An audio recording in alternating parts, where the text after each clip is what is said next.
Hello મારી family, Radhe Radhe. તો જો હાલ જશું ખેતરમાં ધણા લેવા માટે, કેમ કે આજુ કોક બનાવવાનો પ્રોગ્રામ બનાવ્યો છે અમે.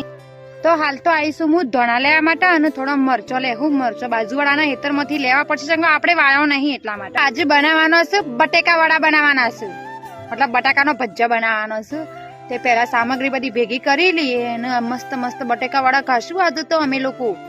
હા, અમારી લીંબુડી છે, આમાં ગદ્દા લીંબુ આવશે ભાઈ, મોટા ને મોટો.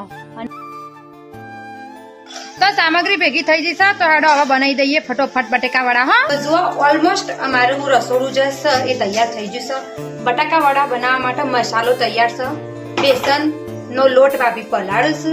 આપણું રસોડું એકદમ મસ્ત યમી યમી તૈયાર થઈ જશે ભાઈ. બે ટાઈપના ગોટા બનાવવાના છે. આવા ડુંગળી છે, જુઓ ડુંગળીના બી બનાવવાના છે અને બટેકાના બનાવવાના છે. તો બે મહિલાઓ જેટલે પણ મારા વિડીયો જોવું છે, છોકરીઓ, ઇવન હું પૂછવા માંગુ છું કે કને ટેવ છે રોજતા રોજતા રસોડું સાફ કરવાની, કે આપણો એવી ટેવ છે થોડી કમ. જો યમ્મી યમ્મી અમારા બટેકા વડા તૈયાર છે ભાઈ, એકદમ ફૂલેલા ફૂલેલા, ગોળ ગોળ, પદ્દા પદ્દા. જો આ છે મરચું, આ રે આપડા મસ્ત મસ્ત ગોટા અને આ રે કઢી. તો આરેડા હું લાવું છું ગોટાની મજા, અને તમે પણ ઘેર બનીને ખાજો ભાઈ ગોટા. હો, આવા બટાકા વાળા બનાવવાના. આજ